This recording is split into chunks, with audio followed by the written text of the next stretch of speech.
We start this next section by considering different number systems and how each one expands our abilities to describe quantities. Now, the natural numbers, sometimes this is defined to include 0, but we'll describe the natural numbers as starting with 1. These are our counting numbers, right? They allow us to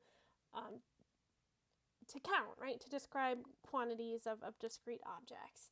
Now, the integers expands the natural numbers to include 0 and negative numbers. So we have plus and minus 1, 0, plus and minus 1, plus and minus 2, and so on.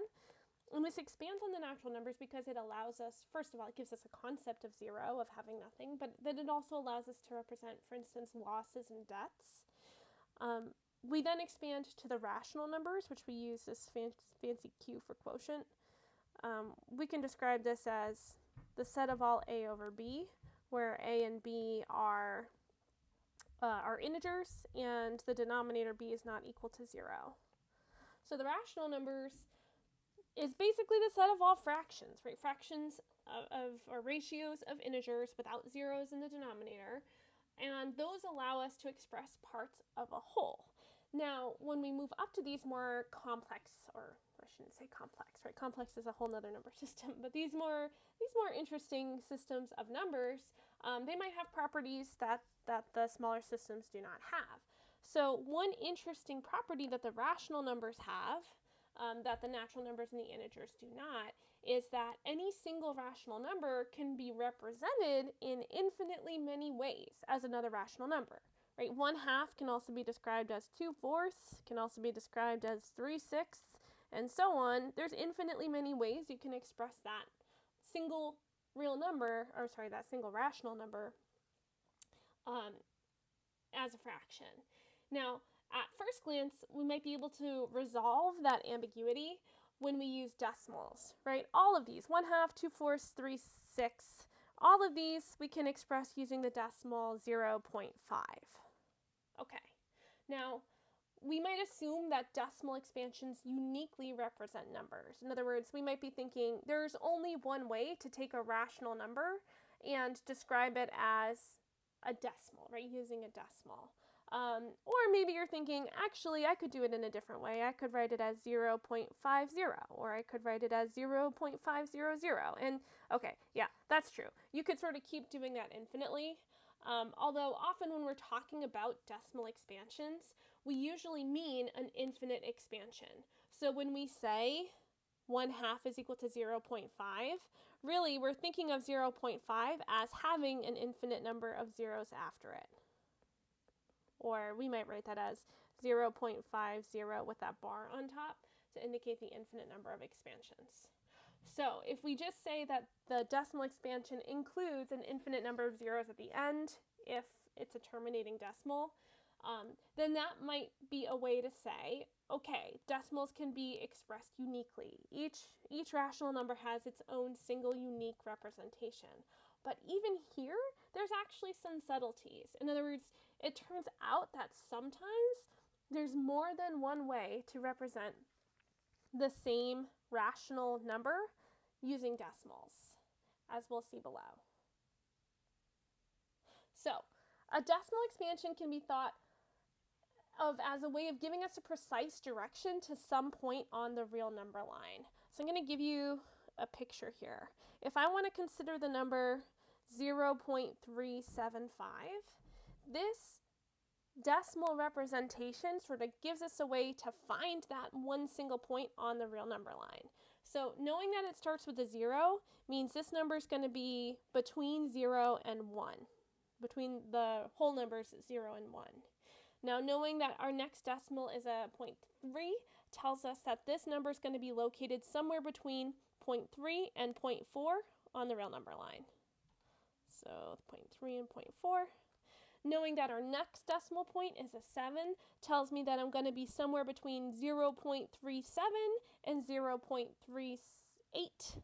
Oh boy, so it's getting small here. Let me change colors so that we can really see it. So I know that this number is going to be somewhere between, not to scale, 0.37 and 0.38. And then finally we narrow it down and say, okay, 0.375 is going to be exactly between 0.37, and 0.38. So we think of this decimal as giving us directions. It says, okay, start between here and here, then narrow down between here and here, then narrow down between here and here, and so on. And that's great when you have a terminating decimal, like 0.375. And it works also well for rational numbers. But irrational numbers, like square root of 2 or pi, have decimal expansions that never terminate and never repeat. So how do we kind of make sense of that on the real number line, right? Like if you're thinking of pi as being, let's see, it's 3.14,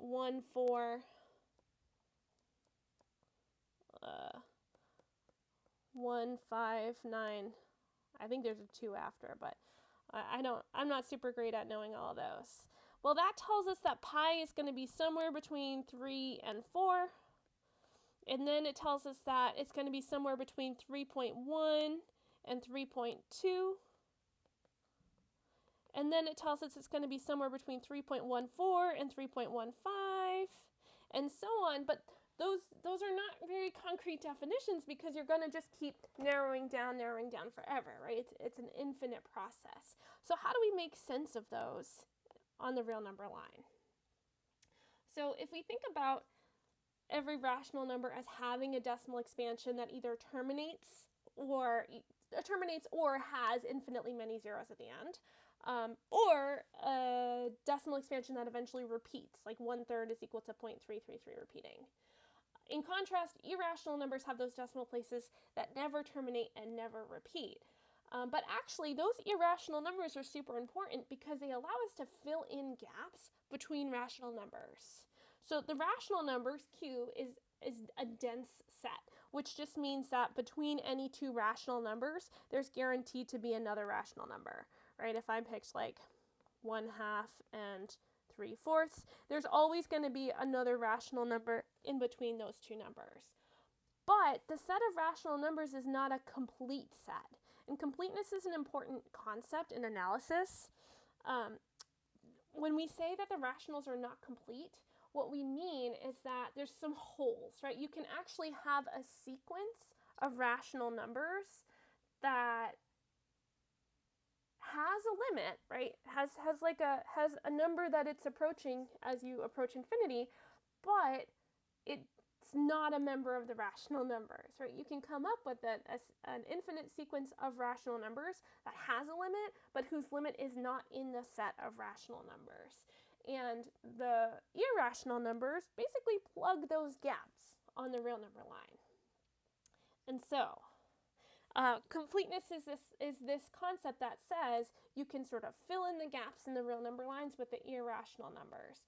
Now, how do we define that, or how do we rigorously describe that process of filling in the holes? There's a couple of different concepts in analysis that help us to do that. One of them is called the nested interval property.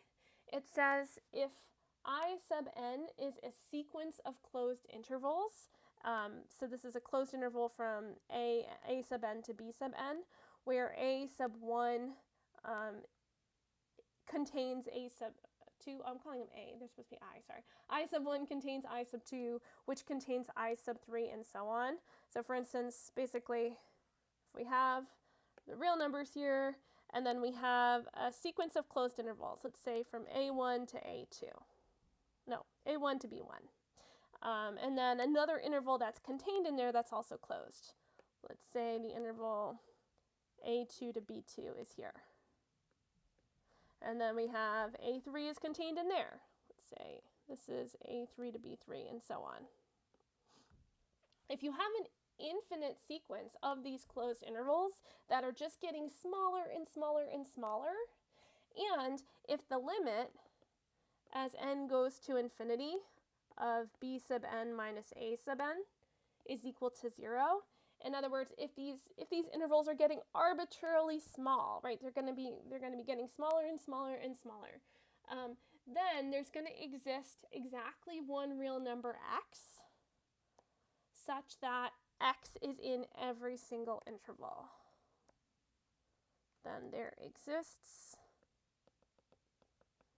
exactly one real number x, such that x is inside every single interval. So we write that by saying x is an element of the intersection of I, n, where n goes from 1 to infinity. In other words, if these sequences are contained in each other and they're getting infinitely small, then eventually, right, you just keep sort of shrinking this down, shrinking this down, shrinking this down.